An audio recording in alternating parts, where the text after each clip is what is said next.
TCS 2% of it's work force అంటే 12,000 మందిని పీకాలి అని ఫిక్స్ అయింది. అయితే ఆ సీఈఓ మాట్లాడుతూ ఇదేదో ఏఐ పుష్ వల్ల ఏఐ వచ్చిందని కాదు, కానీ డిప్లాయ్మెంట్ అయి చాలా మంది ఉన్నారు, వాళ్ళు టెక్నాలజీ మిస్ మ్యాచ్ లో ఉన్నారు అండ్ వచ్చే ప్రాజెక్ట్స్ కి వీళ్ళకి మిస్ మ్యాచ్ చాలా ఎక్కువ ఉంది అండ్ చాలా మంది బెంచ్ మీద ఉంటే కనుక వీళ్ళు తీసేద్దామని చెప్పి ఫిక్స్ అయ్యారు. 12,000 మంది అంటే దీంట్లో ఓన్లీ సాఫ్ట్వేర్ వాళ్ళు అనే కాదు, కానీ 12,000 లో ఎంత లేదని 1,000 మంది మిగతా హెచ్ఆర్ రోల్స్ ఇట్లా కూడా ఉండుండొచ్చు. సో వీళ్ళు ఇంకా ఏమంటున్నారంటే రూటర్స్ వాళ్ళు రీసెంట్ గా ఇండియా యొక్క అన్ఎంప్లాయ్మెంట్ గవర్నమెంట్ వాళ్ళు రిలీజ్ చేసిన స్టాట్స్ ఏదైతే ఉందో అది చాలా తప్పు ఉంది అని చెప్తున్నారు. సమ్ X% నుండి 2x ఉంది, గవర్నమెంట్ వాళ్ళు దాన్ని కవరప్ చేసి చెప్తున్నారు అని రూటర్ వాళ్ళు పేర్కొంటున్నారు. దాన్ని గవర్నమెంట్ వాళ్ళు అపోజ్ చేస్తున్నారు. భారతదేశంలో అన్ఎంప్లాయ్మెంట్ కానీ ఈ జాబ్ వస్తుందా రాదా, ఈ ఏఐ పుష్ ఏదైతే ఉందో దానికి చాలా మంది భయపడుతున్నారు అని చెప్పి చాలా చాలా ప్లాట్ఫామ్స్ చెప్తున్నాయి. అండ్ జాబ్ కి అప్లై చేసే వాళ్ళల్లో దగ్గర దగ్గర ఓన్లీ 42.5% మెంబర్సే జాబ్ కి ఎలిజిబుల్ ఉంటున్నారు.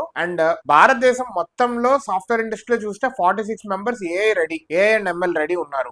అంటే వీళ్ళు they are good with it and they are ready to work on AI ML అని చెప్పి. మన వాళ్ళు ప్రపంచంలో ఏ కొత్త టెక్నాలజీ వచ్చినా మన వాళ్ళకి టోకా లేదు, ఫస్ట్ నేర్చుకునేది మన వాళ్లే అండ్ దాని మీద సర్వీస్ సెక్టర్ లో కూడా దూసుకుపోయేది మన వాళ్లే, అది తెలిసిందే. ప్రపంచంలోనే సర్వీస్ సెక్టర్ లో జైంట్స్ మనము, టీసీఎస్ కానీ ఇన్ఫోసిస్ కానీ విప్రో కానీ ఇవన్నీ. సో దానికి కంగారు పడాల్సిన అవసరం లేదు. కొత్త టెక్నాలజీస్ ఏమైనా వచ్చినాయి అంటే నేర్చుకోవాలంతే అండ్ మన వాళ్ళు చచ్చినట్టు నేర్చుకుంటారు ఆబ్వియస్లీ, ఎందుకంటే ఆ నెసెసిటీ ఫుడ్ అండ్ బ్రెడ్ అదే. కాకపోతే మనకు పాపులేషన్ ఎక్కువ ఉంది అండ్ జాబ్స్ అనేవి కొంచెం లిమిటెడ్ ఉన్నాయి కాబట్టి అన్ఎంప్లాయ్మెంట్ ఉంటుందనే కానీ మన వాళ్ళు నేర్చుకోలేక కాదు, నేర్చుకోక కాదు, జాబ్స్ అనేవి తక్కువ ఉన్నాయి, అది ప్రాబ్లమ్. చాలా వరకు ఆటోమేట్ అయిపోతున్నాయి, ఈ వర్క్ ఫ్లోస్ కానీ పైప్ లైన్స్ కానీ అన్ని ఆటోమేట్ అయిపోతున్నాయి అండ్ అవి మాన్యువల్ గా చేసే వాళ్ళు కానీ టెస్టింగ్ ఇట్లాంటివి కూడా ఆటోమేట్ అయిపోతున్నాయి కదా ఇప్పుడు ఏఐఎంఎల్ అన్ని వచ్చేసరికి. సో క్లౌడ్ ఇన్ఫ్రాస్ట్రక్చర్ ఇవి కూడా లైక్ ఎస్ఆర్ఈ ఇంజనీర్ ఇవన్నీ కూడా వచ్చేస్తున్నాయి, కొత్త కొత్త టూల్స్ వచ్చేస్తున్నాయి. సో దట్ ఎక్కడైతే 5 ఉండాలో అక్కడ ఒకళ్ళిద్దరితో సరిపోతుంది. ఆబ్వియస్లీ కంపెనీస్ కూడా గ్రో అవుతాయి, ఓపెనింగ్స్ కూడా వస్తాయి, but we should be ready with it. ప్రతి ఒక్కళ్ళు నేర్చుకోండి. ప్రాబ్లమ్స్ ఎవరికి ఉంటుందంటే ఇప్పుడు